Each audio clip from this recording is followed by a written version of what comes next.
दिया था, वो ध्यान है किसी को? जो जी। जो पैटर्न हमारा राशियों को देखने का था, बहुत सारी चीजें ग्रहों की उससे मिलती जुलती जाएंगी। कई चीजें तो ऐसी हैं जिनका सीधा सीधा संबंध ग्रहों से है नहीं। फलादेश की दृष्टि से उनको राशिवत वहां पर वो नियम ग्रहों पर भी लागू कर दिए गए। तो जो चर्चा थी हमारी, आप किस प्रकार से देखा था हमने काल पुरुष के अंगों में राशियों को?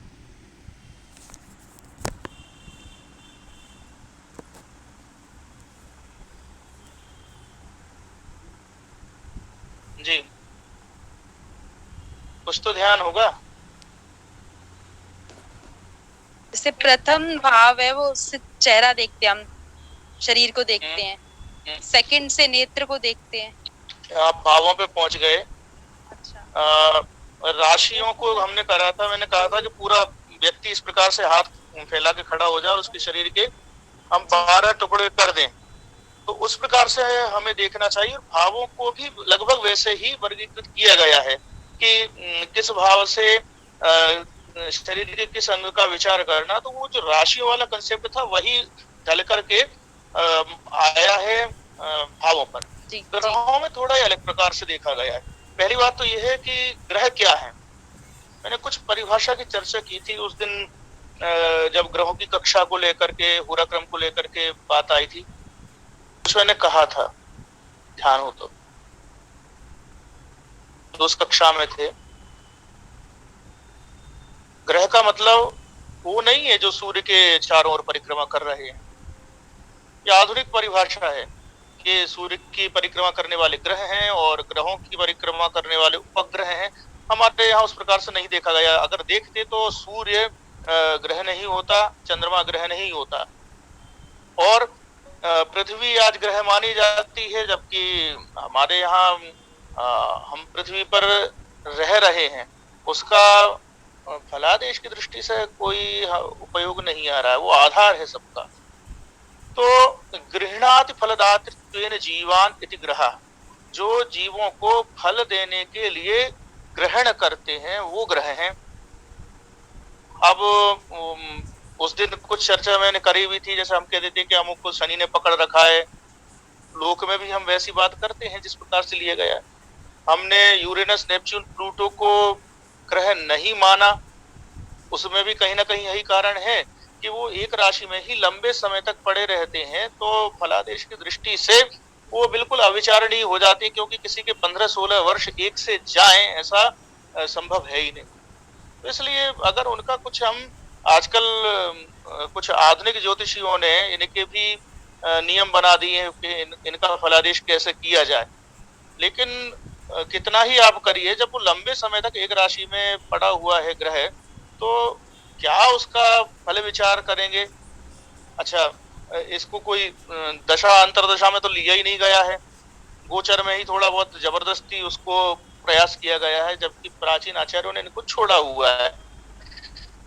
और ऐसा नहीं है कि वो इनसे अपरिचित रहे होंगे, क्योंकि उस दिन की कक्षा में मैंने बात की थी कि जब वो यहीं बैठे बैठे उन्होंने ज्येष्ठा के योग तारे को देख करके ज्येष्ठा नाम रख दिया उस नक्षत्र का। और इसी प्रकार से गुरु को गुरु कहना या मंगल को भौम कहना। पृथ्वी अपने अक्ष पर 24 घंटे में घूमती है और मंगल 25 घंटे में लगभग बराबर है। दोनों का अपनी कक्षा के सापेक्ष जो उनके अक्ष का झुकाव है लगभग लगभग मिलता जुलता देखने में आ रहा है। और भी गुणधर्म उनके देखते हुए आ रहे हैं। हम मंगल पे उपग्रह को उतारना वो लोगों को कुछ सरल लग रहा है, लेकिन चंद्रमा पर कठिन होता है। हमारा चंद्रयान में जो हिस्सा नीचे उतरना था वो बेकार हुआ। तो उसका जो कारण रहा कि अगर मंगल जैसी स्थिति होती दिक्कत नहीं होती। मंगल पर वायुमंडल की स्थिति भी हम देख रहे हैं। तो इस सब को देखते हुए उसको जब समानता उसकी देखी तो उसको भौम कहना हमारे आचार्यों का बहुत कुछ मंगल के विषय में जानते। अब ग्रहों को किस प्रकार से लिया गया, तो कालस्यात्मा भास्कर, हम वैसे वैदिक साहित्य को भी अगर देखें तो चराचर जगत की आत्मा सूर्य को कहा गया है। जातक पारिजात ग्रंथ उसको मूल आधार बना करके मैं बात कर रहा हूँ। कालस्यात्मा भास्करश्चित्त मिंधु सत्वम भौमा स्यात् वचश्चंद्र सूनुः देवाचार्यः सौख्य विज्ञान सारः कामः शुक्रो दुःखमेवार्कसूनुः। कालस्यात्मा भास्करः, ये जो काल पुरुष है उसके अंगों के रूप में हमने राशियों को देखा था, लेकिन यहाँ ग्रहों को थोड़ा अलग प्रकार से देख रहे हैं। आत्मा को आप अंग नहीं कह सकते।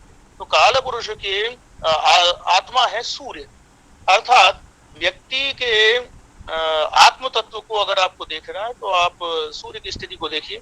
इसका आध्यात्मिक विकास कितना क्या होगा, आत्मविश्वास इसमें कितना क्या रहता है, इन सब बातों का अगर विचार करना है तो आप सूर्य को देखिए। चित्तमिंदु, चंद्रमा मनसो जाता है, वैसे भी जो बात कहीं ना कहीं जो वैदिक मान्यता है कि मन से चंद्रमा की उत्पत्ति, विराट पुरुष के मन से, तो यहाँ मन का, चित्त का जो कारक है चंद्रमा को कहा है। मन भी चंचल होता है और चंद्रमा में भी स्थायित्व नहीं है, उसकी कलाएं घटती बढ़ती रहती हैं कहीं ना कहीं, वो एक बड़ा कारण है। दूसरा, चंद्रमा की ग्रहों में सर्वाधिक गति होना, वह दूसरा कारण देखते हैं हम। तो अगर किसी का चंद्रमा बली है तो मनोबल उसमें अच्छा रहेगा, और यदि चंद्रमा कमजोर है तो मन में बहुत अधिक चंचलता होगी, वो बिल्कुल भी किसी विचार पर पहुंच पाना उसके लिए बहुत कठिन रहेगा।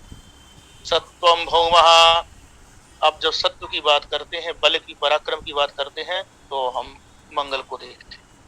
वचस चंद्र सूनुः, वाणी की बात अगर है तो बुध को देखा जाएगा। बुध की स्थिति अगर अच्छी है तो व्यक्ति पर वाक शक्ति अच्छी रहेगी, और बुध अगर खराब है तो वाक शक्ति में कोई ना कोई प्रभाव, दुष्प्रभाव देखने में आ सकता है। ज्यादा खराब हो गया तो मूक होने तक की स्थिति बन सकती है, तो एक सभा मूक वाली स्थिति भी होती है, तुतलाना, हकलाना, ऐसे कुछ वाणी दोष भी हो सकते हैं। और कटु वचन, वो भी बुध के विकार में देखा जाता है। अब नीच राशि के बुध वालों को कई बार देखा हुआ है कि भाई बहुत एकदम तड़ाक से तीखा बोल लेते हैं, क्योंकि एक तो बुध की प्रकृति ही जो है विनोद प्रिय है, और विनोद में इतना कटाक्ष कर दिया कि आपने उसको परिहास में कहा, आपके लिए हिसाब से वो परिहास है, लेकिन सामने वाले को लगता है कि मेरा उपहास किया गया है। इस प्रकार से देवाचार्य सौख्य विज्ञान सारः, हम सुख की बात करते हैं, हम विज्ञान की बात करते हैं, तो उसके लिए आप गुरु को देखिए। कामः शुक्रः, सब जानते हैं कि काम तत्व का विचार हम श्रृंगार का, भोग का विचार करते हैं तो शुक्र से करते हैं। दुखम एव अर्कसूनुः, और अगर आपको दुख की बात करना है, किसी व्यक्ति को दुख कितना मिलेगा, कम मिलेगा, ज्यादा मिलेगा, उसका विचार करना है तो अर्कसूनु, आप शनि को देखिए। और एक बात यहाँ पर आती है कि सब कहते हैं कि भाई शनि उल्टा करता है, बाकी सारे ग्रह बली होते हैं, तो जिस जिस तत्व के वो कारक कहे गए हैं उसमें वृद्धि होती है, और जैसे कि जहाँ जो स्थिति वो ग्रह कमजोर हो रहा है तो उससे संबंधित तत्व में कमी देखी जाती है। शनि उल्टा करता है, शनि अगर बली है तो वो दुख की मात्रा कम करेगा, और शनि अगर कमजोर है तो वो दुख बढ़ाए। वास्तव में शनि उल्टा नहीं कर रहा, यहाँ हम बात कर रहे हैं कि जिस ग्रह का जो उससे संबंधित जो विचारणीय विषय है वो किस प्रकार से उससे संबंधित सुख की प्राप्ति होगी, उससे संबंधित सुफल की प्राप्ति होगी।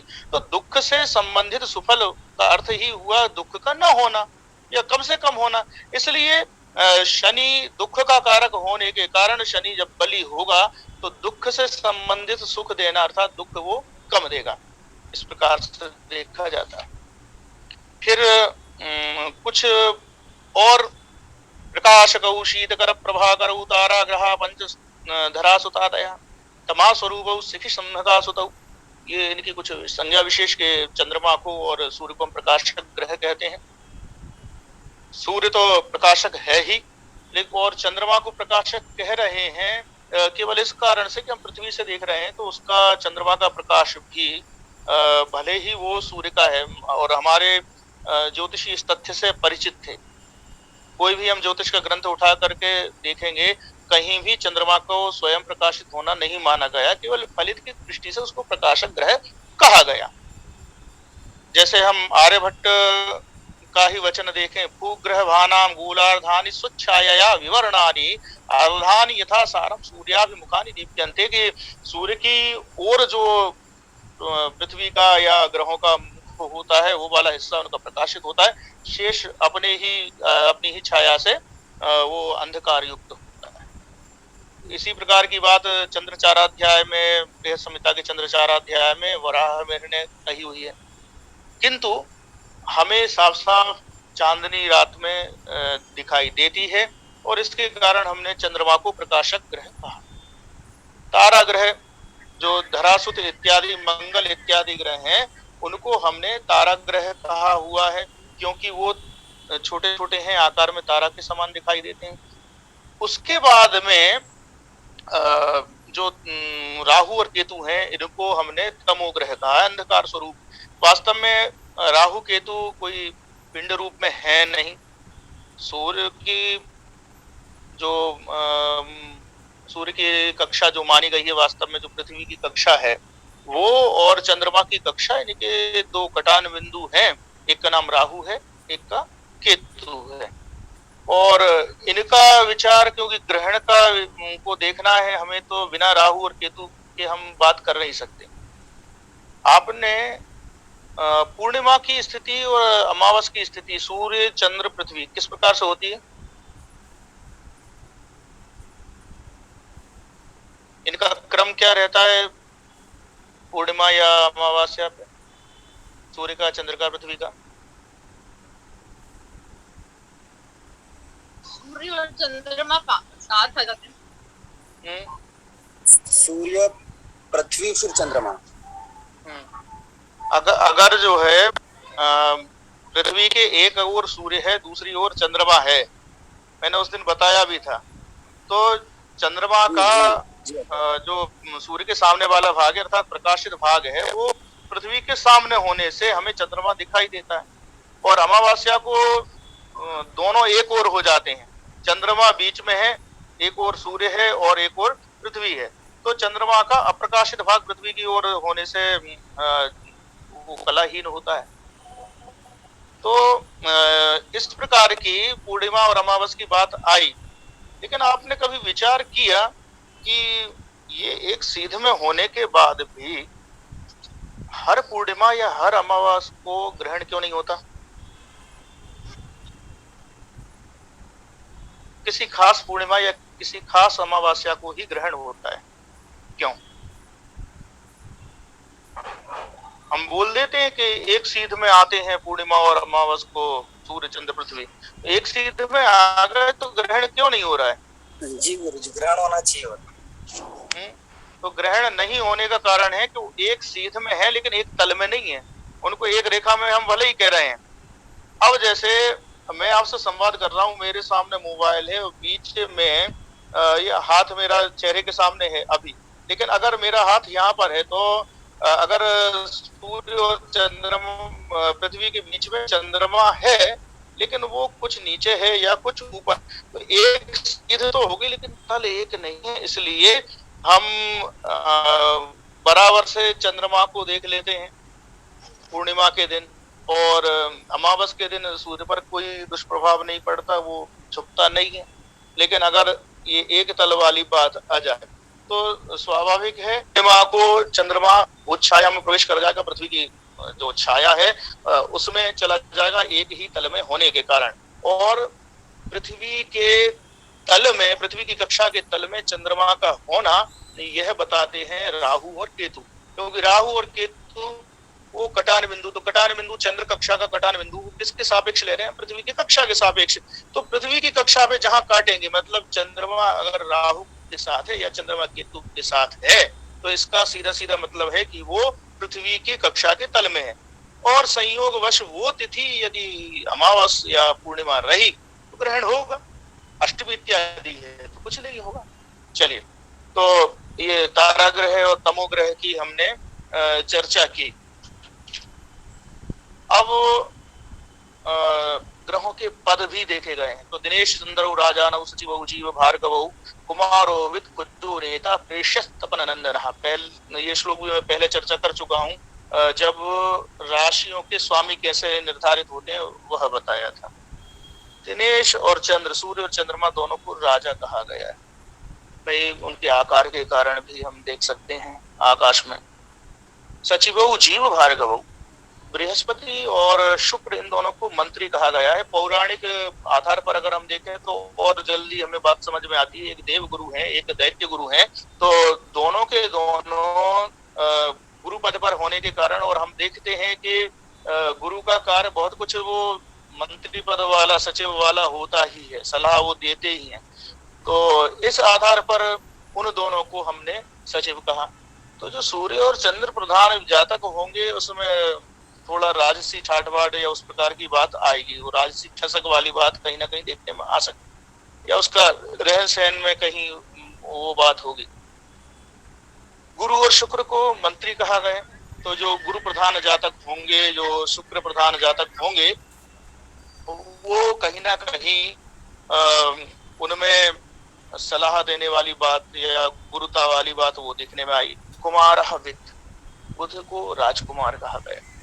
तो जो बुध प्रधान जातक हैं तो उनका रहन सहन कहीं ना कहीं वो एक राजकुमार वाली बात उसमें आएगी। वो थोड़ा सा केयरिंग चाहेगा। वो जो नेता का अर्थ है यहाँ पर सेनापति। मंगल को सेनापति कहा गया। प्रेष्यस तपन नंदना, मंगल का सेनापति होना तो उसके पराक्रम के कारण सीधा सीधा समझ में आता ही है। और शनि को दास कहा है, वो सेवा कार्य अच्छे से कर सकता है। तो शनि प्रधान जातकों में अक्सर देखिएगा आप, वो बड़े से बड़े पद पर भी होंगे शनि प्रधान जातक, तो उनका थोड़ा सा वो सेवा भाव वाला गुण वो देखने में आएगा ही आएगा। अब चर्चा करते हैं हम ग्रहों के नाम की। हमने राशियों के नाम वो भी देखे थे। कई बार इससे फलित के दृष्टिकोण से विचार हमें समझ में आता है, ग्रह को पहचानने में सहूलियत मिलती है। कुछ विदेशी मूल के नाम, ग्रीक मूल के नाम भी यहाँ देखने में आ जाते हैं। हेली सूर्यस्तपन दिनकृत भानुभूषा अरुणार्का सोमा शीत युति रुडपतिर ग्लौ मृगांकेन्दु चंद्राः। सूर्य के नाम हेली, हीलियो जो ग्रीक मूल का शब्द। सूर्य ये जगत की प्रसूति होने के कारण, जगत का जन्म का कारण होने के कारण सूर्य को ये सूर्य नाम दिया गया है। तपन, उसका जो ताप वाला स्वरूप है उसके कारण नाम आया। दिनकृत, तो दिनकर, दिवाकर और भी जो नाम होंगे जो सूर्य के कारण जो दिन होता है उसको इंडिकेट करने वाले। भानु शब्द है, पूषा है, अरुण है, अरुणाई के कारण लिया होगा। और इनका जो रथ चलाने वाला है वो गरुड़ के भाई अरुण ही है। अर्क एक नाम, यह भी सूर्य का आता है। आदित्य इत्यादि नाम भी हम देखते हैं। सोम, सोम नाम चंद्रमा का। शीत द्युति, जिसकी किरणें शीतल हैं। उडुपति, उडु कहते हैं नक्षत्रों को, तारों को। तो नक्षत्रों का स्वामी, तारों का स्वामी होने के कारण 27 जो नक्षत्र हैं पुराणों में 27 पत्नियां कही गई हैं चंद्रमा की। ग्रह नाम आता है मृगांक, मृगांक है, मृगलांछन है, शशलांछन है। ये जो चंद्रमा पर जो कुछ धब्बे से बने हुए हैं उनके कारण किसी ने कल्पना की कि वो मृग दिखाई देता है उस आकृति में, किसी को उसमें शशक दिखाई देता है, खरगोश। तो इस प्रकार से मृगलांछन, मृगांक, शशलांछन, शशांक ऐसे नाम देखने में आए। आरो वक्र क्षितिज रुधिरांगार क्रूर नेत्रा, मंगल का नाम एक आर, वो आरा जैसा काम वो करता भी, क्रूरता उसमें है। वक्र, वक्रता भी उसमें उसके स्वभाव में देखी जाती है। क्षितिज, क्षिति धरती, ये धरती का बेटा होने से इसको हम क्षितिज कह रहे हैं। और कई बार एक नाम आता कुज, कुज भी इसी वजह से कहा गया है कि कु शब्द जो है वो पृथ्वी का वाचक है। तो धरती का बेटा होने से उसको कुज कहा गया। किसी एकाध ग्रंथ में कुपुत्र भी कहा गया। तो ये एकमात्र ऐसा बेटा है जिसने माँ के खिलाफ कोई भी ऐसा अपराध नहीं किया, फिर भी वो कुपुत्र कहला रहा है, क्योंकि उसका नाम ही कु अर्थात पृथ्वी का बेटा होने से कुपुत्र बन रहा है। फिर रुधिर लाल रंग का है, रक्त जैसा, अंगारक अंगारे जैसा रंग का है, क्रूर नेत्र मंगल की जो प्रकृति है, अग्नि तत्व प्रधान जो क्रोध की ओर संकेत लेके जाती है, तो क्रोधी के नेत्रों में एक वो क्रूरता होना दिखाई देता है। ये सारी चीजें कहीं ना कहीं हमें फलित की दृष्टिकोण से कुछ सहयोग करती प्रतीत होती हैं। सौम्य तारा तनय बुध बोधना शेंदु पुत्र, बुध के नाम सौम्य, सोम का बेटा चंद्रमा का बेटा होने के कारण तारा तनय, इनके बुध की माता का नाम तारा था। पुराणों में वो कथा दी हुई है कि किस प्रकार बृहस्पति की पत्नी का अपहरण करके चंद्रमा ले गए और फिर वो तारा से जो संतान हुई और उसको बृहस्पति ने भी त्यागा, चंद्रमा ने भी त्यागा, और फिर बालक ने कहा कि भाई तू बता कि मेरा पिता कौन है। तो चंद्र बुध में जो एक संबंध देखा गया है, ग्रह मैत्री में आप देखेंगे कि चंद्रमा बुध को मित्र मानता है लेकिन बुध चंद्रमा को शत्रु मानता है। वो बेटा होने के कारण चंद्र का झुकाव बुध के प्रति है, लेकिन बुध के मन में एक ही बात है कि भाई इसने तो मेरा जन्म ही बिगाड़ दिया, अवैध संतान के रूप में मुझे ये समाज देखेगा। तो चंद्रमा के प्रति बुध के मन में क्रोध है, तो बुध शत्रु के रूप में देखता है चंद्रमा को।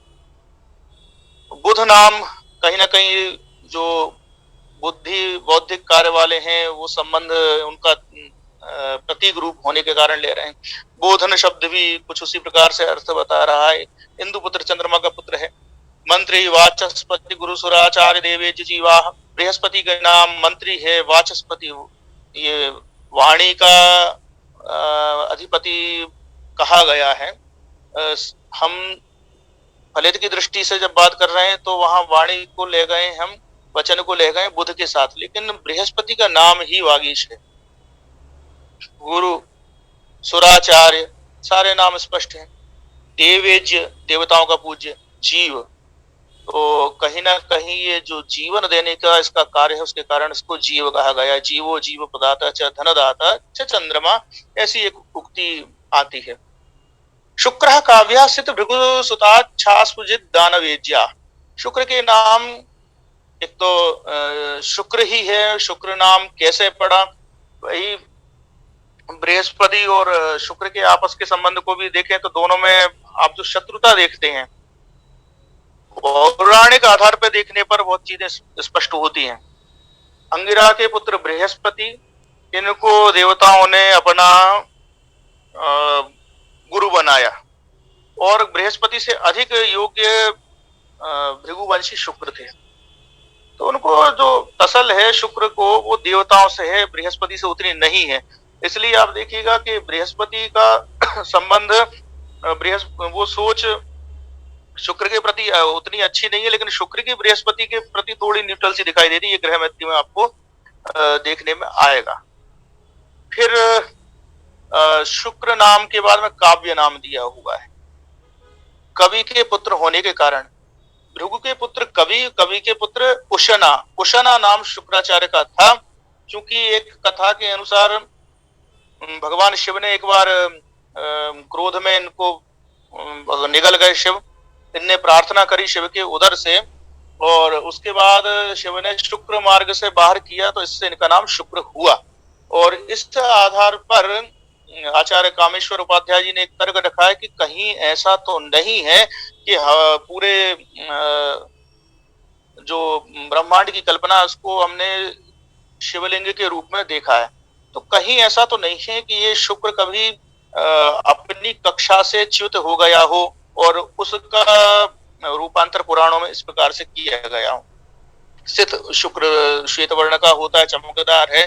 भृगुसुत भृगुवंशी होने के कारण है। आस्फुजित भी एक नाम है। दानवेज्य नाम दानवों के गुरु होने के कारण।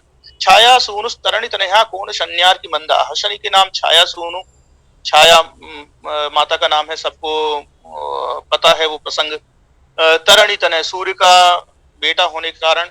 कौन शब्द भी आया कहीं ना कहीं, कौन दृष्टि वो सीधा सीधा शनि नहीं देख सकते हैं, नीचे देखना या देखा तो थोड़ा तिरछा देखा, उसी में सब सामने वाला बर्बाद हो जाए। फिर शनि नाम शनै शनै चलने के कारण वो शनैश्चर नाम इनका जो आया है, उसी का शॉर्ट कुछ शनि देखने में लगता है। आर की अर्क का पुत्र होने के कारण और मंद मंद भी धीमे धीमे चलने के कारण और फल में भी हम देखते हैं कि शनि थोड़ा धीरे धीरे फल करता है। राहु सर्पासुर फणितमः, राहु का नाम सर्प है, सर्पाकार इसको माना गया है, असुर कहा गया है। तो एक ही असुर राहु था जिसका सागर मंथन में जो अमृत वाली कथा एक बंटवारा हो रहा था और अमृत कलश लेकर के भाग लिए थे देवता, लेकिन असुरों ने उसको अंततः छुड़ा लिया और तब मोहिनी अवतार लेकर भगवान विष्णु ने कहा कि मैं बंटवारा करता हूं, तो असुरों को मदिरा दे देते थे और देवताओं को अमृत पान कराते थे। और राहु को कुछ शंका हो गई और सूर्य और चंद्र के मध्य में जाकर के वो देवता के रूप में बैठ गया और फिर उसके सिर कटने की घटना, उसको ग्रहत्व मिलना, उस पौराणिक कथा से लगभग सभी लोग परिचित होंगे। फणी शब्द फणी सर्प को ही कहते हैं। तम अंधकार स्वरूप होने के कारण सिंह के, सिंह का जो रामायण में उल्लेख आता है, छाया पकड़ लेती थी उड़ते हुए पक्षियों को, और हनुमान जी ने जिसका उद्धार किया था वो सिंह का माता थी राहु की, और कश्यप मुनि की पत्नियों के बीच में ही सिंहिका का नाम भी आता है। और एक नाम अगहु, तो जो किरणों से रहित है क्योंकि अंधकार स्वरूप है, यह नाम भी राहु का है। ध्वजा शिखी केतु ऋति, और केतु के नाम केतु क्योंकि हमारे पताका को भी कहते हैं तो इसलिए ध्वज शब्द आया। शिखी जिसकी शिखा हो, तो जिस प्रकार से जो ध्वज वो शिखा स्वरूप फहराता रहता है, तो कहीं ना कहीं वो नाम केतु को दिए गए हैं। अब हम ग्रहों के वर्ण को देखते हैं। न तो राशियों के कोई वर्ण थे, न ग्रहों के कोई वर्ण है आकाश में, लेकिन फलित की दृष्टि से इनके वर्णों की चर्चा हुई। तो भानु श्यामल लोहित तनुश्चंद्र सितांगो युवा दूर्वा श्यामल कांति रिंदु तनया संरक्त गौरः कुजः मंत्री गौर कलेवरः सित तनुः शुक्रो सितांगः शनिः चानीलाकृत देहवानहि पतिः केतुर् विचित्र द्युतिः। ये जातक पारिजातक का दूसरे अध्याय का 7वां श्लोक। भानु श्यामल लोहित द्युति, सूर्य की जो द्युति कांति कैसी, उसका वर्ण कैसा है, तो श्यामल लोहित, लोहित वर्ण ललाई है लेकिन श्यामलता लिए हुए, तो कत्थई कह सकते हैं हम इसको। और सूर्य का जो रत्न है माणिक्य, आप उसका रंग ध्यान करेंगे तो आपको सूर्य का रंग ध्यान आ जाएगा।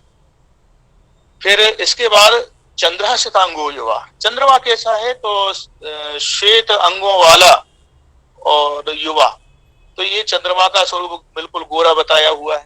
दूर्वा श्यामल कांति रिंदु तनया, इंदु तन है वो दूर्वा श्यामल कांति है, दूर्वा के समान श्याम कांति। तो जो दूर्वा है वो हरी तो होती है लेकिन डार्क ग्रीन उसको हम कहेंगे। तो उस प्रकार का जो वर्ण है, तो जो हमारा एशियाई पन्ना है वो कुछ ऐसा ही गहरा हरापन उसमें होता है। कोलंबियन में जरूर हल्का हरापन देखा जाता है। संतप्त गौरः कुजः, और कुछ मंगल कैसा है, तो रक्त गौर, वो लाल तो है लेकिन थोड़ा उजलापन लिए हुए। तो मूंगे का कलर देख लें हम, बिल्कुल साफ साफ मंगल को वहां समझ सकते हैं। मंत्री गौर कलेवरः, मंत्री जो बृहस्पति है वो गौर कलेवर गोरे रंग के कहे गए हैं। आगे चल के इसी ग्रंथ में उनको फिर पीले रंग का भी कहा हुआ है। तो हम पीलेपन का बहुत कुछ विचार उससे बृहस्पति से देखते हैं, और कहीं ना कहीं जो थोड़ा सा पीलापन है भारतीय समाज में उसको गौर वर्ण में ही रखा गया है। तो इसलिए कोई अंतर यहाँ नहीं मानना चाहिए। सित तनुः शुक्रः, और खूब गोरे वो हमारे शुक्र हैं। असितांगः शनि, और असित अंग वाला काले रंग वाला शनि। आनीलाकृत देहवान अहिपति, और जो अहिपति जो राहु है वो आनीलाकृति ही। तो नील शब्द नीले के अर्थ में भी आता है, लेकिन नील शब्द बहुत काले के अर्थ में भी, काजल जैसा काला बिल्कुल, उसके अर्थ में भी आता है। तो वो स्वरूप राहु का है। केतुर् विचित्र धृति ही, और केतु कैसा है, तो वो रंग बिरंगा है। तो अब ये सब कहाँ काम में आते हैं? एक तो जिस ग्रह का प्रभाव व्यक्ति में कुंडली में ज्यादा देखने में आता है। भाई किसी का लग्नेश अगर सूर्य है तो कहीं ना कहीं वो ललाई थोड़ी बहुत उसमें देखने में आएगी, बशर्ते लग्न पर या लग्नेश पर अन्य ग्रहों का प्रभाव न देखा जाता हो। अगर वो स्वयं पावरफुल होकर के है तो अपना प्रभाव पूरा देगा। लेकिन हम सब जानते हैं कि कुंडली में ग्रह अकेले बैठे हों आवश्यक नहीं है। कई बार 2-3 ग्रह एक साथ बैठते हैं एक ही भाव में और फिर इनकी आपस में दृष्टियां होती हैं, तो सबका एक दूसरे का मिला जुला प्रभाव फिर उसके आधार पर हम देख पाते हैं कि टोटल क्या निकलेगा। कौन 4 ग्रह अगर साथ में थे तो कौन बली थे कौन निर्बल थे, उसके आधार पर कौन का फल अधिक मात्रा में दिखाई देगा, वो सब है। और रंग का विचार कि भाई जिस ग्रह से संबंधित जो जातक है कहीं ना कहीं उसको उस कलर के प्रति कपड़ों में भी या नग नगीनों में भी एक रुचि हो सकती है। चोरी संबंधी प्रश्नों में भी हम ग्रहों से देख सकते हैं, जैसे कि हमने राशियों को लेकर के चर्चा की हुई थी। ग्रहों के शुभाशुभत्व को लेकर के बात करें तो शुभाशिज्ञा अमर वन्य भार्गवाह क्षीणेन्दु वंद रवि राहु शिख क्षमाजाह पापास्तु पाप युत चंद्र सुतश्च पापः तेषामतीव शुभदौ गुरु दानवेज्यौ।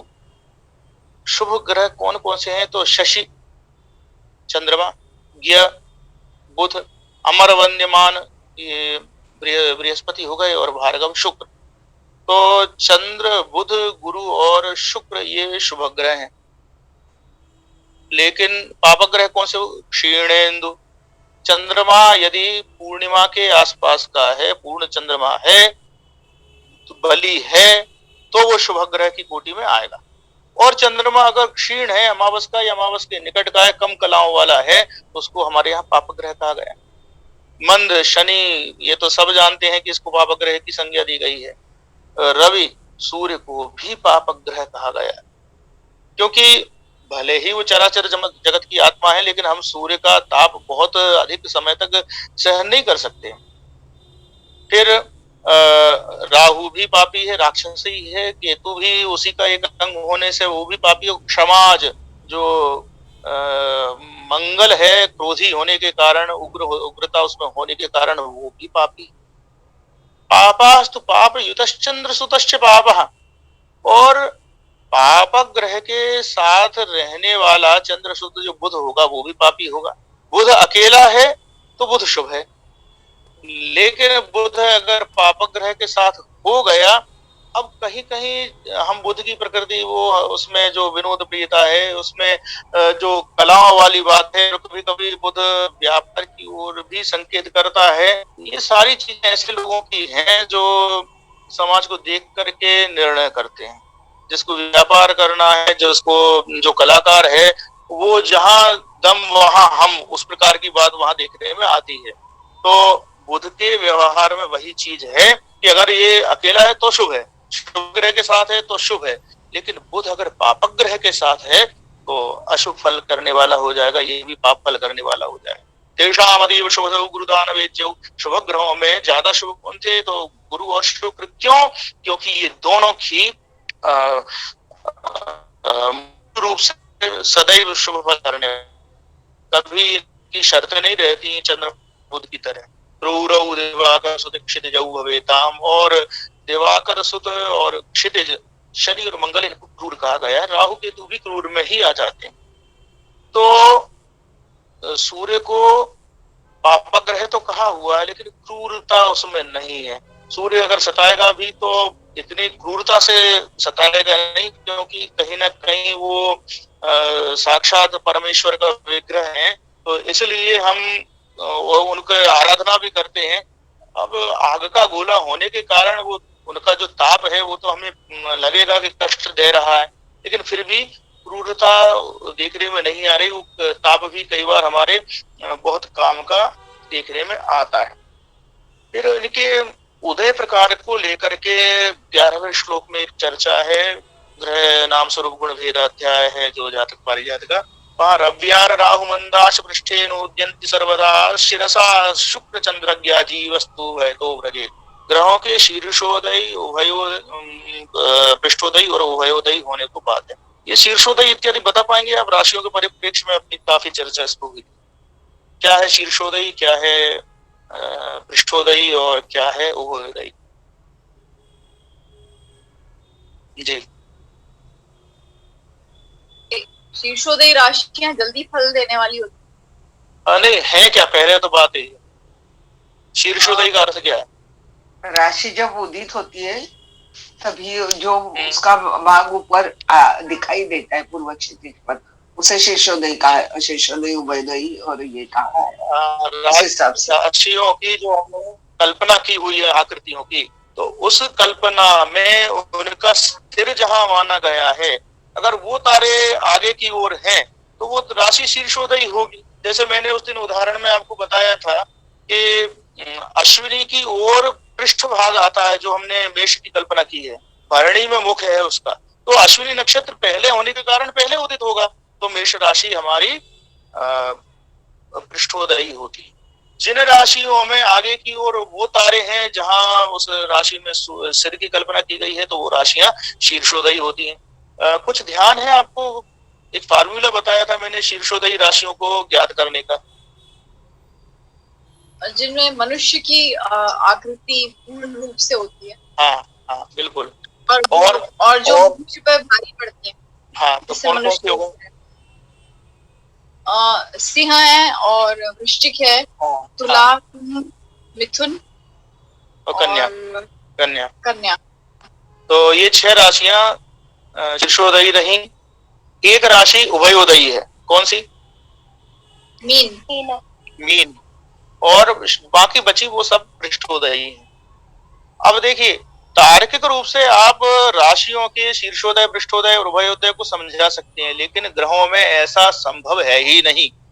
हम खगोल में अगर इनको बताने बैठेंगे तो हम फेल हो जाएंगे, क्योंकि ग्रह जितने भी हैं सब गोलाकार ही आ रहे हैं, उनके सिर और मुख की कोई कल्पना हो ही नहीं सकती। लेकिन फलित की दृष्टि से कुछ कल्पनाएं की गई, तो इनमें आप जब नाम देख रहे हैं कि रव्यार राहु मंदाश्च, रवि सूर्य है और मंगल है, और राहु को भी लिया गया और मंद शनि को भी लिया गया, ये सब है कौन, कैसे हैं? ये सब पाप ग्रह हैं, तो पाप ग्रहों को पृष्ठोदयी कहा गया।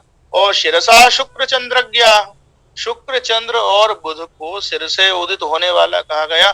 जीवस्तु भयतो व्रजेत, और बृहस्पति जो कि सदैव शुभ फल देने वाला है, लेकिन कुछ बातें बृहस्पति में ऐसी हैं कि जैसे जिस भाव में बैठता है वहां थोड़ा कुछ विलंबित कर देगा, कुछ दबा देगा, भारी है ना, तो इसलिए इसको फलादेश की दृष्टि से हम उभयोदय में रख रहे हैं। इसका व्यवहार भी उसी प्रकार का रहेगा। इसकी दृष्टि बहुत अच्छी है, लेकिन बैठने पर ये कुछ अच्छा भी करेगा और कहीं कुछ फलों में थोड़ा रोकेगा। सप्तम में बैठ गया तो विवाह को दूर करेगा, अगर ये पंचम में बैठ गया तो संतान को लेकर के बहुत कमी देने वाला हो जाता है, संतान सुख निश्चित ही दुष्प्रभावित होता है। अब वो किस रूप में होता है भिन्न विषय है। केवल लड़के लड़के हैं या केवल लड़कियां लड़कियां हैं तो एक परिवार में वो कमी महसूस होगी। बिल्कुल अनापत्यता वाली स्थिति भी हो सकती है कि संतान है ही नहीं। अब वो कितना बिगड़ा हुआ है या कितना बली होकर के बैठा है, वो उस पर भी निर्भर करता है। ग्रहों के स्वरूप को लेकर के बात, दिवाकरज्ञौ विहगस्वरूपौ सरीसृपाकार युतः शशांका पुरंदराचार्य सतौ द्विपादौ चतुष्पदौ भानुस्तक्षमाजौ। दिवाकर और ज्ञ, सूर्य और बुध, इनको पक्षी के समान माना गया। तो यहाँ भी एक कल्पना है, ये उड़ान भरने वाली जो चीजें हैं उनमें आपको विचार कहीं ना कहीं सूर्य से या बुध से करना चाहिए। सरीसृपाकार युतः शशांका, जो चंद्रमा है वो सरीसृप कहा गया, रेंग कर चलने वाला, उससे तुलना चंद्रमा की गई है। तो जो चंद्रमा के समान जो व्यक्ति होगा, तो जो चंद्रमा से ज्यादा प्रभावित है कोई जातक, तो उसके काम ऐसे जैसे सरीसृप चलते रहेंगे, कुछ उस तरीके से मुझे दिखाई देंगे। पुरंदराचार्य से द्विपादौ, गुरु शुक्र को द्विपाद कहा गया, मनुष्य कहा गया। तो एक मनुष्य के प्रकार से जो सोचे समझे कार्य होते हैं वो हम गुरु और शुक्र प्रधान जातकों के देखेंगे।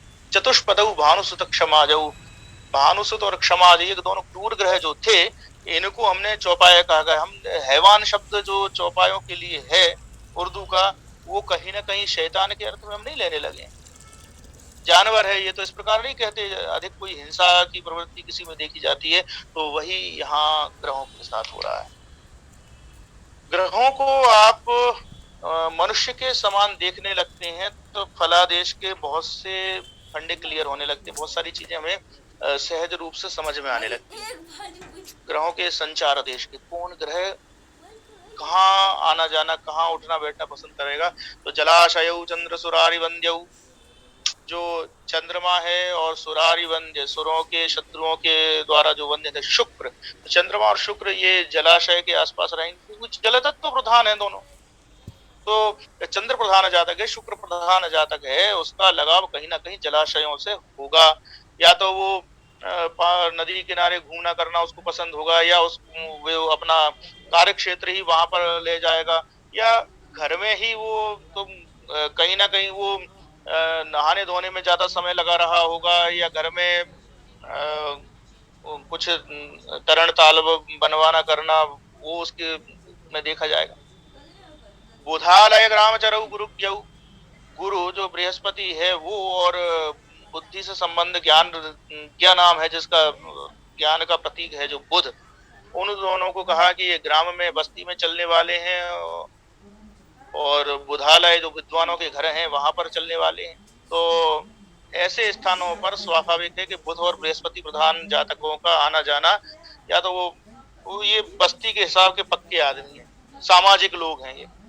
और दूसरा विद्वानों के यहाँ आना जाना, उनसे संगत करना, तो जिसको विद्या की भूख होती है वो ऐसे स्थानों पर जाता है। और बुध की प्रधानता होगी या गुरु की प्रधानता होगी तो वो जातक में ऐसी ज्ञान पिपाशा अवश्य देंगे। कुजाहि मंदर ध्वजवासरेशा भवंति शैलाट विसंचरन्तः, जो कुछ जो मंगल है, अहि राहु है, मंद शनि है और ध्वज केतु है, वासरेश सूर्य है, ये सारे जो पाप प्रधान है, पापी ग्रह जो हैं, वो शैल और अटवी पर्वतों और जंगलों में घूमने वाले हैं। तो ऐसे निर्जन स्थल पे ज्यादा आना जाना पसंद करेगा, जिसके भीतर थोड़ी पाप प्रवृत्ति ज्यादा देखने में आती है। वो समाज से दूर दूर रहना उसको ज्यादा पसंद होगा। जल तत्व प्रधान वाला वो पानी में अटका हुआ है, मन वहां लगा हुआ है, इसलिए वो हो सकता है कि समाज से दूर रहे। और गुरु और बुध ये दोनों सामाजिक हैं पूरी तरीके से। ग्रहों की अवस्था को लेकर के, वय को लेकर के भी एक बात आती है कि कौन सा ग्रह कितनी उसकी वय मानी गई है। आजकल हम आयु शब्द का प्रयोग कर देते हैं, उम्र कह देते हैं, और आयु पूछ लेते हैं ना हम कि आपकी आयु कितनी है। कोई बता सकता है अपनी आयु? मैं अगर पूछूं आपकी आयु कितनी है, एक ज्योतिषी होने के नाते आप उस शब्द को समझ के कहिएगा, क्या आप अपनी आयु बता सकते हैं किसी के पूछने पर?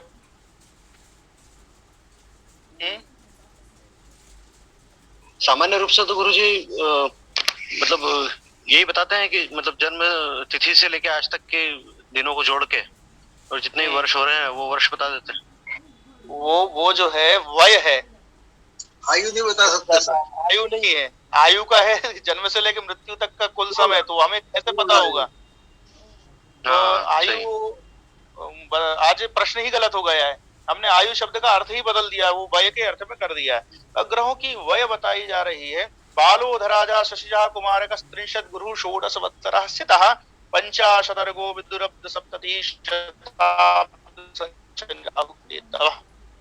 बालोधराजा जो मंगल है वो बालक कहा गया है।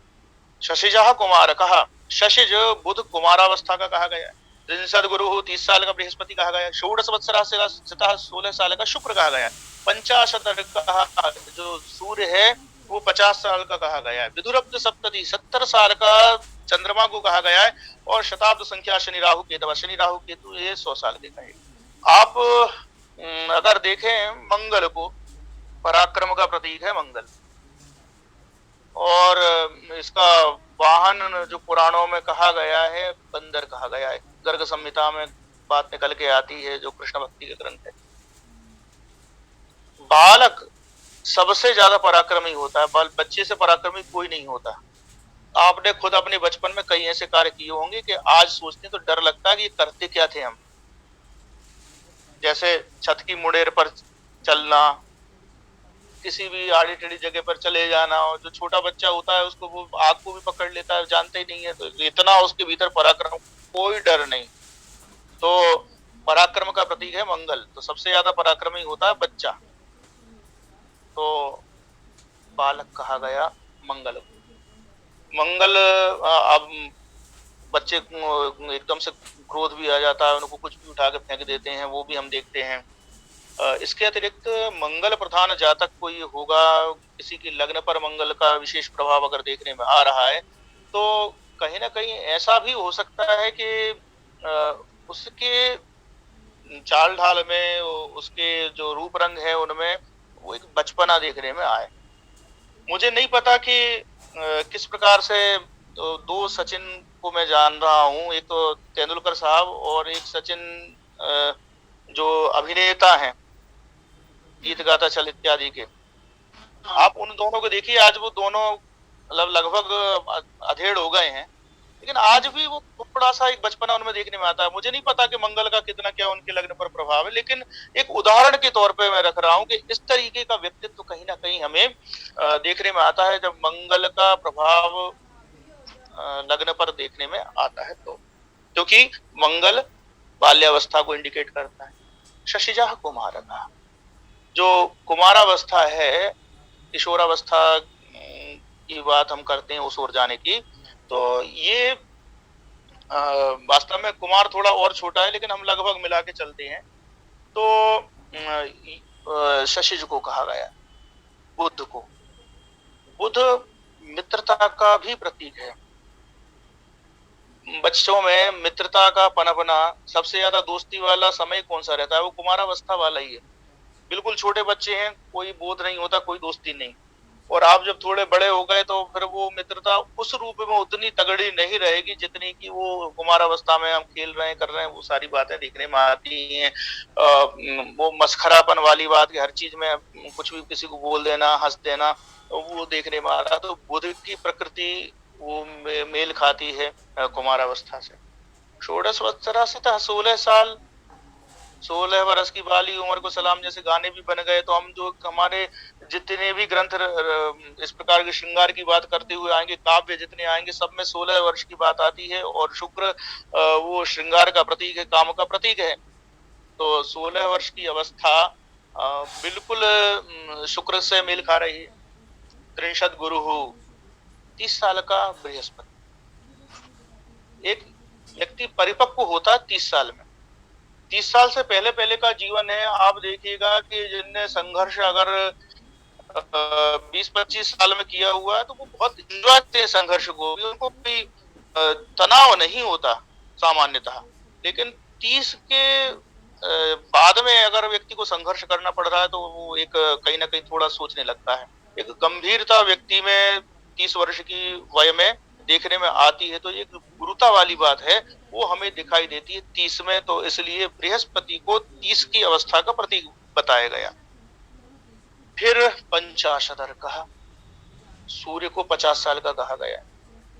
50 साल, बाल झड़ गए, कम हो गए। सूर्य को भी अल्पकच कहा गया, कम बालों वाला। सूर्य को अग्नि तत्व प्रधान कहा है। थोड़ा क्रोध, तो 50 साल के व्यक्ति को वो क्रोध थोड़ा अधिक आने लगता है। दूसरी बात, सूर्य है राजा। राजा में वो जो डोमिनेट करने वाली बात होती है वो 50 साल के व्यक्ति में बिल्कुल देखी जाती है। वो इधर अपने बच्चों को भी हड़कता है कि क्या कर रहे हो, कहाँ जा रहे हो, कोई सोच नहीं हो, बिना बताए चले जाते हो, कोई पढ़ाई लिखाई का नहीं है, कोई काम धंधे का तुम्हें कुछ नहीं है, कोई तमीज नहीं है। तो इस प्रकार से अपने बच्चों पर भी रौब बता रहा है, उनको भी कमांड में रखना चाह रहा है। दूसरी ओर उसके जो वृद्ध माता पिता हैं 75-80 साल के, वो दवाई नहीं लेते करते तो उनको भी डांट देगा। तो वो पूरा सूर्य का प्रभाव व्यक्ति में 50 साल की वय में देखने में आता है। तो सूर्य प्रधान जातक वो कहीं ना कहीं वो 50 साल के पुरुष की तरह व्यवहार करते हमें दिखाई देंगे। विधुरब्ध सप्तति 70 साल का कहा गया है चंद्रमा। अब 70 साल का व्यक्ति आप देखिएगा तो दुबला पतला भी कई बार हो जाता है व्यक्ति, और दूसरा कफ तो कम से कम सब में देखा जाता है। तो चंद्रमा की जो कफ की प्रवृत्ति है वो 70 साल की अवस्था से मेल खा रही है। और शताब्द संख्या शनि राहु केतवा, जो शनि राहु केतु के स्वरूप में हम देखते हैं कि हड्डियां उभरी, नसें उभरी हुई, और बाल वगैरह वो सख्त बहुत होना, नाखून सख्त होना, तो वो उस प्रकार की चीज 100 साल की अवस्था का आप देख लीजिए। कोई व्यक्ति उसके शरीर की स्थिति यही होती है। तो इनको 100 साल का कहा हुआ है। ग्रहों की कुछ अवस्था अलग प्रकार से दी हुई है, दीप्तः प्रमुदितः स्वस्था इत्यादि करके। तो उससे पहले हम ठीक है, दीप्तः प्रमुदितः स्वस्थः शांतः शक्तः प्रपीडितः दीनः खलस्तु विकलो भीतो अवस्था दशक्रमात्। ग्रहों की 10 अवस्थाएं कही गई। दीप्त, आपने ग्रहों की अभी उच्चादि राशियों की बात आई थी कि आप लोगों को अभी नहीं आई है? हाँ, राशियों में नहीं आएगी, वो ग्रहों के साथ ही आपको देखने में आएगी। तो सामान्यतः तो सुना होगा कि ये ग्रह उच्च राशि का है, मूल त्रिकोण है, ये स्वराशि का है। तो दीप्तः, कोई ग्रह दीप्त कब कहला रहा है? तो स्वोच्च त्रिकोणोपगतः प्रदीप्तः, अपनी उच्च राशि में, अपनी मूल त्रिकोण राशि में जो ग्रह होते हैं वो दीप्त कहे जाते हैं। प्रदीप्त शब्द केवल पाद पूर्ति, छंद पूर्ति के लिए कहा गया, अर्थ एक ही है। तो कोई व्यक्ति जब अपनी पोस्ट पर होता है तो उस समय उसकी एक ठसक, उसकी एक चमक अलग ही होती है। पद से उतरने के बाद फिर वो रंगत देखने में नहीं आती। तो प्रदीप्त कब कहला रहा है व्यक्ति? जब पद पे है, जब वो अपने उच्च राशि में। स्वस्था स्वगेहे, अपनी खुद की राशि में अगर ग्रह होता है, जैसे कि मंगल मेष में है, जब वृश्चिक में है, स्वराशि का है, तो ये स्वस्थ कहलाएगा, स्वस्थ, अपने में स्थित। और हम स्वस्थ शब्द का अर्थ भी यही है। कोविड काल में मैंने इसको दूसरी रूप में देखा, स्वस्था स्वगेहे, कि अपने घर में है तो हम स्वस्थ हैं। ये हमारे यहाँ पंक्ति कहीं किसी और अर्थ में थी और लगा हमने कहीं और लिखी। मुदितः सुहृदे, अगर ग्रह मित्र राशि में, जब हम ग्रह मैत्री को देखेंगे तो उसमें ग्रहों के आपस के संबंध निकल के आएंगे कि अमुक ग्रह मित्र राशि में, अमुक ग्रह शत्रु राशि में, इस प्रकार हम बात करते हैं। तो कह रहे हैं कि मुदितः सुहृदे, अगर अपने मित्र की राशि में कोई ग्रह है तो वो मुदित कहलाएगा। हम जब दोस्तों के घर जाते हैं तो प्रसन्न होते हैं, ग्रह भी उसी प्रकार से व्यवहार करेगा। अगर वो अपने मित्र की राशि में बैठा हुआ है तो वो जिस मुदित होगा, एक अच्छा फल वहां देने के लिए आगे बढ़ेगा। शांतस्तु सौम्य ग्रह वर्ग यातः, आप षडवर्ग अभी देख रहे हैं, अगली कक्षा में कुछ आगे के वर्गों की बात आएगी। तो जब हम अलग अलग वर्ग कुंडलियां बनाते हैं तो हर कुंडली में हम देखते हैं कि कितने वर्गों में वो ग्रह शुभ ग्रह की राशियों में गया। तो अधिक वर्गों में अगर 6 में से 4 में अगर शुभ ग्रह की राशियों में है तो ग्रह ठीक है, 5 में होगा तो और ठीक है, 6 के 6 में शुभ ग्रह की राशियों में गया तो बहुत अच्छा है। तो शांतः सौम्य ग्रह वर्ग यातः, अगर शुभ ग्रहों के राशि वर्गों में गया हुआ है तो वो शांत कहलाएगा। अच्छे प्रभाव में सज्जनों के बीच में उठता बैठता है तो एक शांति उसके जीवन में देखने में आती है, उसके स्वभाव में देखने में आती है। शक्तो अतिशुद्धा, अतिशुद्ध का अर्थ क्या? हम कई बार ग्रहों को देखते हैं अस्त हो जाते हैं। ये तारा ग्रह अगर सूर्य के आसपास चल रहे होंगे तो हमें कुछ समय के लिए दिखना वो बंद हो जाते हैं। तो अस्त नहीं है, वो पूरा का पूरा कांतिमान दिख रहा है और उसका बिंब भी थोड़ा उन दिनों अपेक्षाकृत बड़ा चल रहा है, चमक अच्छी है। तो ऐसा ग्रह शक्तिशाली कहलाएगा। अतिशुद्धा स्फुट रश्मि जालैः, जिसकी किरणें स्पष्ट हों, और रश्मि जाल शब्द का प्रयोग दिया हुआ है, तो बहुत किरणें फूटती हुई जिसमें दिखाई देती हों।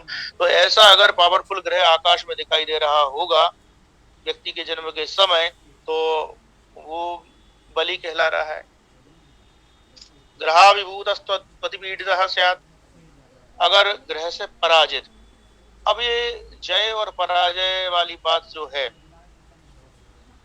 दो तारा ग्रह जब डिग्री टू डिग्री हो जाए, उनके बीच का अंतर 60 कला से कम हो, तो वहां पर ग्रह युद्ध की स्थिति होती है।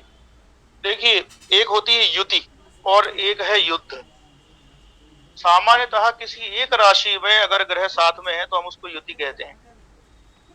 अब एक सोफे पे 3 लोग बैठे हुए हैं, उनकी युति हो गई, लेकिन उस सोफे में आए के बीच वाले हिस्से पे ही दोनों को कहा कि आपको यहाँ बैठना है, तो फिर तो युद्ध हो गई। वो कहेगा कि आप किसको, जरा वो कहेगा नहीं आप किसको। तो ग्रह का इस प्रकार से होना वो ग्रह युद्ध को बताता है। अगर एक ही अंश पर, समान अंश पर 2 ग्रह आ जाते हैं किसी एक राशि में, तो इस प्रकार से यहाँ लिया गया। फिर इसको ग्रह युद्ध को मैं अलग से आप लोगों को बताऊंगा। इसमें भी 4 प्रकार होते हैं कि कौन सा ग्रह युद्ध, वो बिल्कुल युद्ध आकाश में देखें कैसे, किस प्रकार से हम कर सकते हैं, तो उसकी चर्चा हम कभी आगे करेंगे। फिर इसके बाद अगला जो आया, राशिगतोदिदीनः। पहले तो ग्रहाभिभूतस्त्वति पीडितः, अगर किसी दूसरे ग्रह से पराजित है ग्रह, तो उसको हम पीड़ित कह रहे हैं। भाई कोई भी अगर पराजित होता है तो पीड़ित तो होता ही।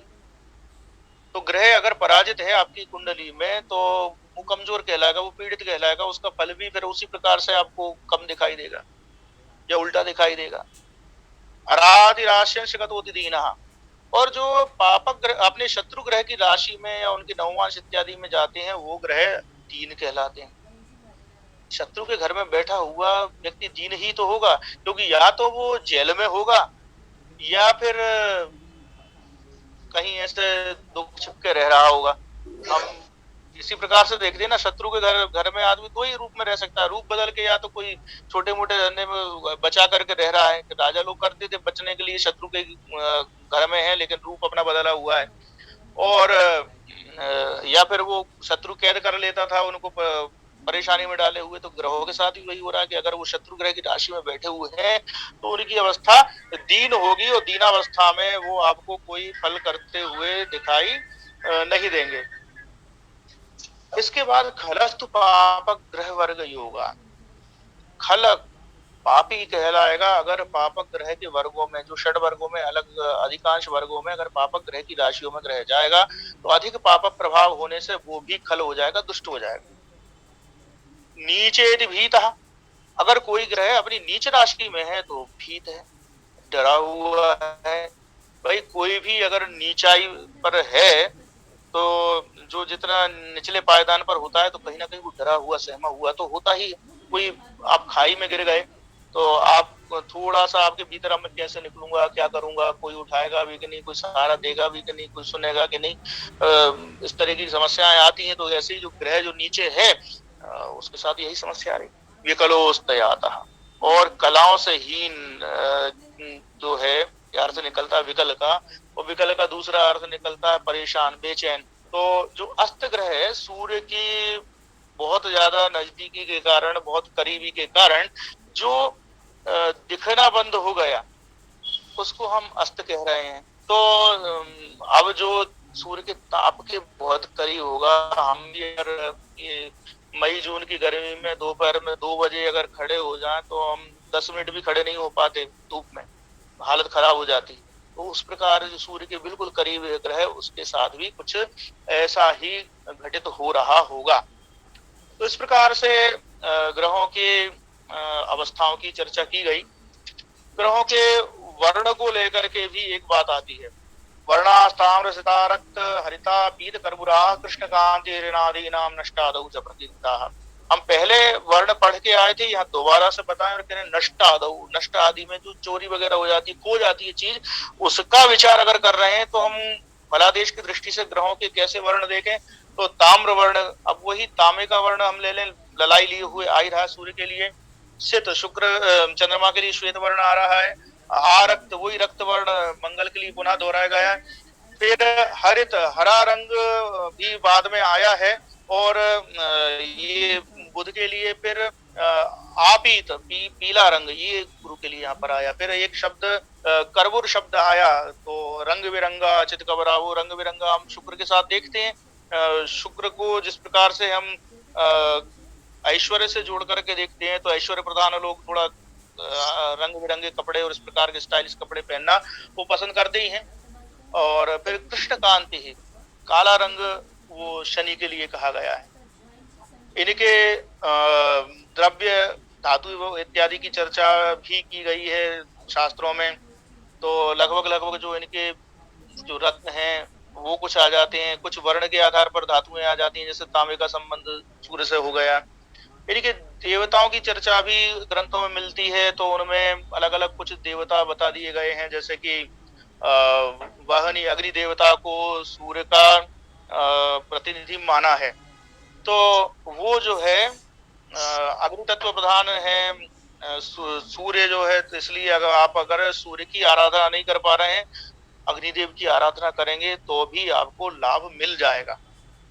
वहन अम्बु षण्मुख हरि इंद्र शची विरिंचे मुख्या दिवाकर मुखा दधि देवता स्यु, तो वहनी अग्नि देवता सूर्य को आपको बोला हम कह ही रहे हैं, तो अग्नि देवता सूर्य के अधिदेवता हो गए हैं। अंबु जो जल है जल देवता चंद्रमा के हो गए, षण्मुख कार्तिकेय मंगल के। अब मंगल और कार्तिकेय का संबंध दोनों का काम एक ही है, ये भी सेनापति है वो भी सेनापति है।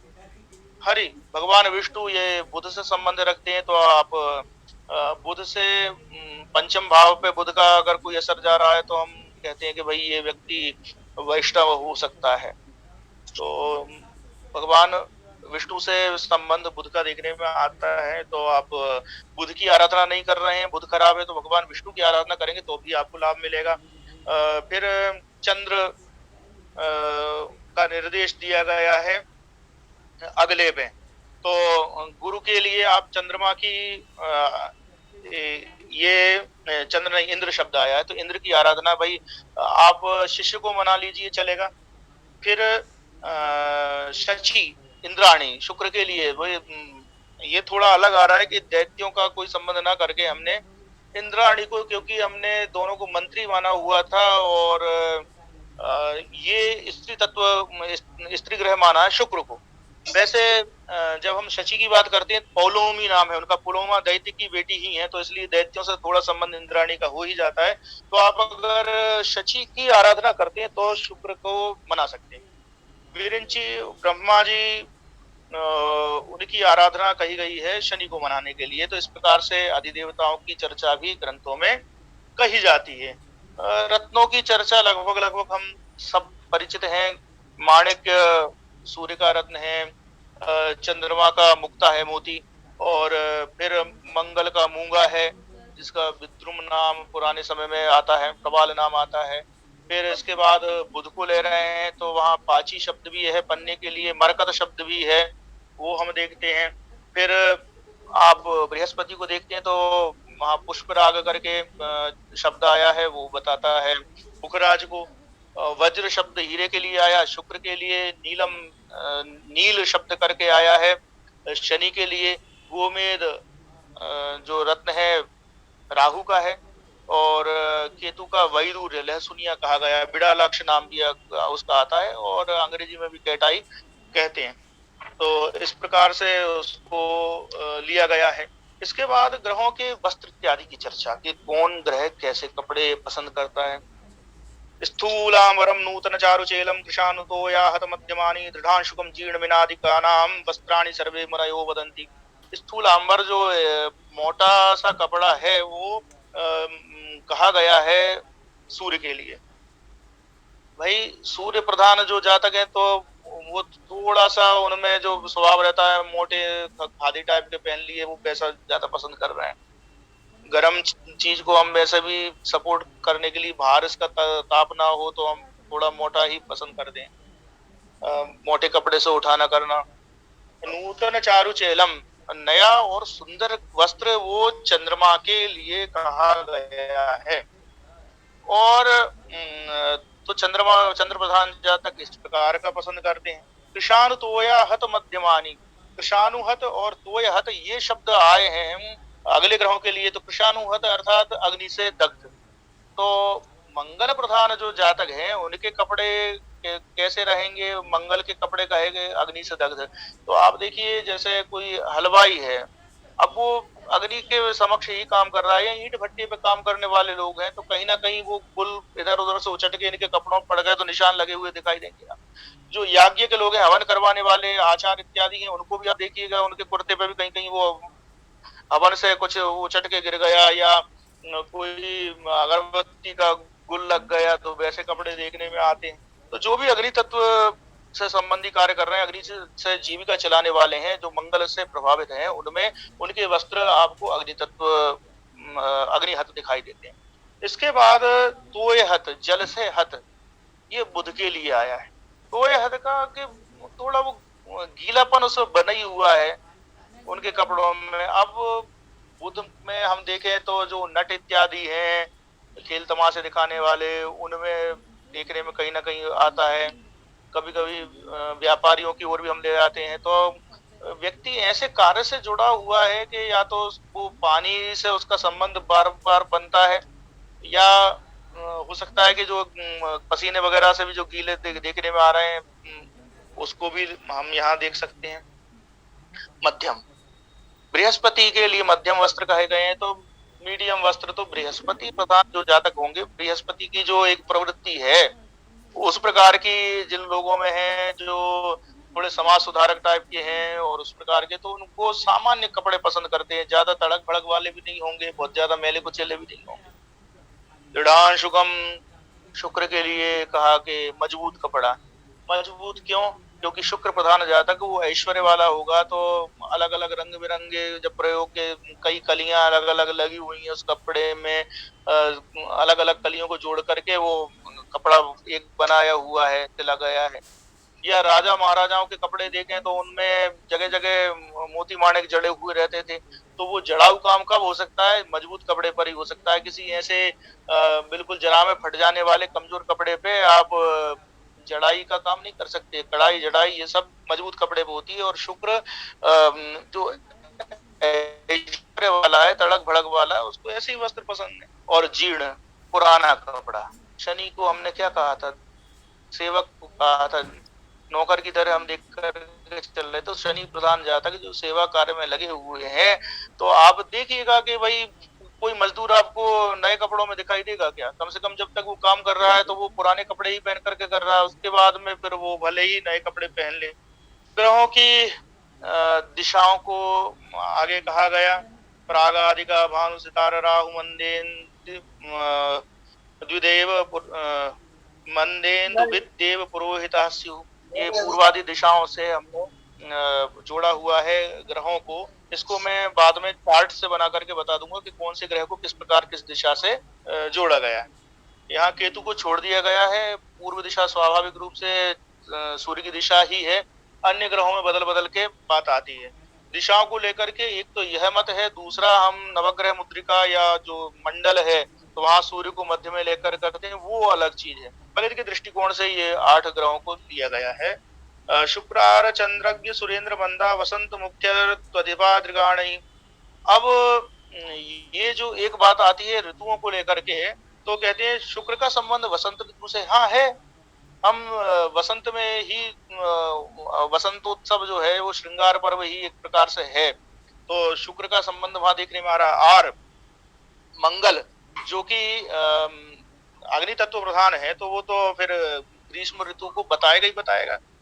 चंद्र, उसका संबंध वर्षा से, क्योंकि जल तत्व प्रधान तो 2 ही थे, शुक्र था और चंद्रमा। तो शुक्र को हमने बसंत में ले लिया है, तो यहाँ चंद्रमा ही बचेगा। फिर शरद ऋतु में चंद्रमा का बेटा बुध आ गया। फिर सूर्यज्य मंदाह, अगली जो हेमंत और शिशिर जो ऋतुएं हैं, इन दोनों से संबंध बृहस्पति का और शनि का दिया हुआ है। फिर एक बात आती है, देव तो तट वहन विहारा कुश गे शयनोत्कर देशा भानुपूर्व निलय परिकल्प्य वेश कोण निलया वही के। ग्रहों का स्थान एक और प्रकार से बताते हैं कि देवालय इत्यादि जो भी देवस्थल हैं, उनमें सब में संबंध आता है सूर्य का। तो सूर्य प्रधान जातकों का संबंध ये पूजा पाठ वाली जगहों पर इस प्रकार देखा। अब इसका एक और कहा है, कोई चीज खो गई और उस कुंडली में हमें मूल जो ग्रह देखने में आया है, जो जिससे हम पकड़ सकते हैं, वो सूर्य आया है।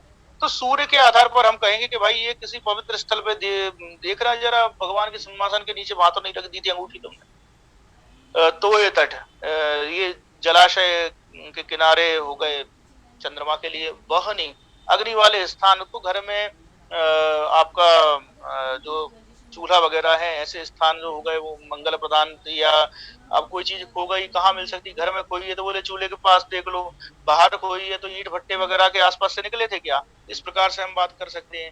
फिर कोश से संबंध बृहस्पति का जोड़ा गया। इससे पहले विहार स्थल वो जोड़ लिए गए हैं बुध से, के जो आमोद प्रमोद के स्थल है, घूमने फिरने के स्थान है, वो हमने बुध के आधार पर यहाँ पर देखे हुए। कन्या राशि मिथुन राशि दोनों से संबंध उनका देखने में आता है।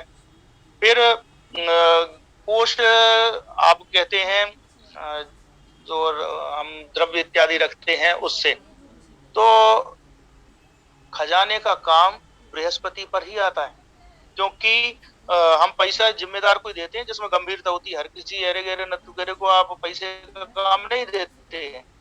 तो बृहस्पति का संबंध वहां देखने में आ रहा है। तो अगर बृहस्पति है तो हम कहेंगे कि भाई ये आपके जब पैसा वैसा रखते हो वहां तो नहीं भूल गए हो। कोश गेह एक शब्द था शयन, तो जहाँ शयन स्थल है वो शुक्र का संबंध वहां साफ साफ समझ में आ रहा है। उत्तर जो कचड़े व कूड़ा करकट का स्थान है वो शनि के लिए दिया हुआ है।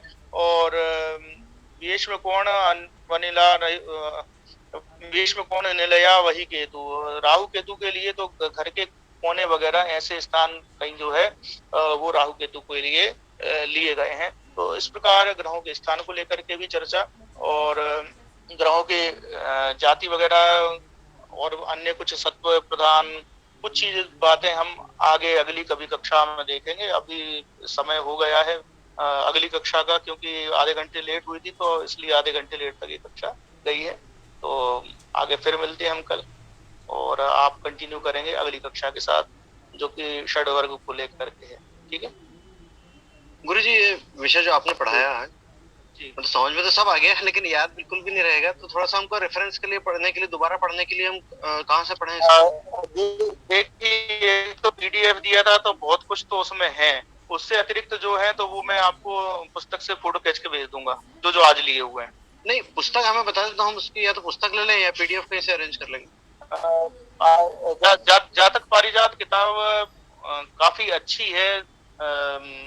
फलित में अगर आपको अच्छे से एक सिस्टमेटिक रूप में देखना है तो उसमें राशि स्वरूप कौन से मतलब लेखक कौन से लेखक के विषय में मैं ज्यादा कुछ नहीं कहूंगा, क्योंकि सबके अपने अपने टेस्ट होते हैं। कोई संक्षेप में अर्थ चाहता है, कोई बहुत विस्तार में चाहता है। अब जैसे हमने तो पढ़ा हुआ था गोपेश कुमार ओझा जी को, 2 खंडों में आती है मोतीलाल बनारसी दास प्रकाशन, तो काफी विस्तार से वो चीजों को समझाते हैं। तो बाकी आप पुस्तक को स्वयं देखें, समझें उसको, आपके टेस्ट की है कि नहीं है, और फिर पुस्तक लें। ठीक है गुरुजी, सुरेश चंद्र मिश्र जी का इतना अच्छा नहीं है क्या? हाँ, सुरेश चंद्र मिश्र जी की मैंने नहीं देखी, लेकिन उनकी शैली भी कुछ कुछ गोपेश कुमार ओझा जी की तरह ही है। अच्छी होगी मैं तो मानता हूँ, क्योंकि मैंने उनकी दूसरी पुस्तकें पढ़ी हुई है। हाँ जी। और गुरुजी, हमें जो पीडीएफ जो मटेरियल अवेलेबल कराया गया है जो पुस्तक का, तो उसमें इंडेक्स नहीं है आगे, मतलब पहले पेज पे, तो शायद वो छूट गया है या क्या है? उससे क्या ढूंढने में वो बन ही नहीं पाया। कुछ छात्रों ने उसका बीड़ा उठाया था तो वो दे नहीं पाए, और हम लोग भी थोड़ा कहीं प्रमाद में आ गए क्योंकि किसी ने मांगा ही नहीं, और हमें इसमें और संशोधन करने थे। तो थोड़ा उसमें भी हम रहे कि भाई इसको और ठीक करना, और ठीक करना है, तो उसमें और है वो चूक है जी। ठीक गुरु जी, देख लेंगे। धन्यवाद गुरु। विनोद जी जुड़े हुए हैं? आचार्य विनोद जी जी मैं जुड़ा हुआ हूँ। हाँ, तो अब आगे आप कर लीजिएगा। नहीं, अब आगे का 25 मिनट बचा है, आप इसे पूरा करें, मैं नहीं पढ़ाऊंगा आज। अच्छा, पीपीटी का तो मैं फिर 5 दिया था, लेकिन आधे घंटे में कुछ करने काम के स्टार्ट करते हैं। ठीक है, तो मैं एक काम करता हूँ, 5 मिनट का ब्रेक देकर फिर कंटिन्यू कर लेता हूँ ये विषय। जी, बाकी छात्र सब सहमत हैं? 20 मिनट में मैं कुछ निपटा नहीं पाऊंगा, तो नहीं, तो आप पूरा रहेगा। नहीं, 1 घंटा आगे चलने देना। वही लेट चल रहा है तो अपने को तो 2 पीरियड दे नहीं है। अगर आपको करना है, नहीं तो मैं इसको कर सकता हूँ। एक दिन में क्या है, फलित का फिर बहुत ज्यादा हो जाएगा, ये मेरा सोच था। क्या करूँ, आदेशित करें, क्या करना चाहिए? आप अगर कर सकते हैं तो कर लें, नहीं तो फिर मैं आगे कर लेता हूँ 5 मिनट के ब्रेक से। छात्रों का इस विषय में क्या कहना है? दोनों में सहमत है गुरु जी। दोनों में सहमत है। चलिए मैं स्टार्ट करता हूँ। 9:15 तक लेकर के जाऊंगा, कुछ लेट तक जाएगा क्लास। वो तो लेट जाएगा ही, स्वाभाविक है। मैं भी लेट लेके गया ना, हमने लेट चालू किया है तो हमें तो पूरा करना है। ठीक है, मैं फिर पढ़ा लेता हूँ।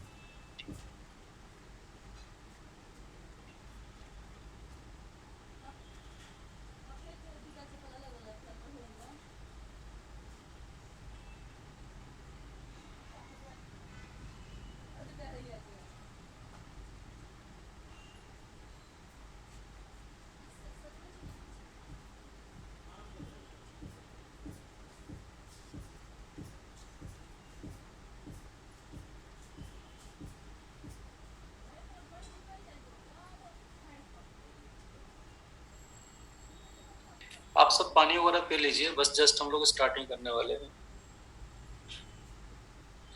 सुन पा रहे हैं ना आप लोग? जी गुरु जी। जी।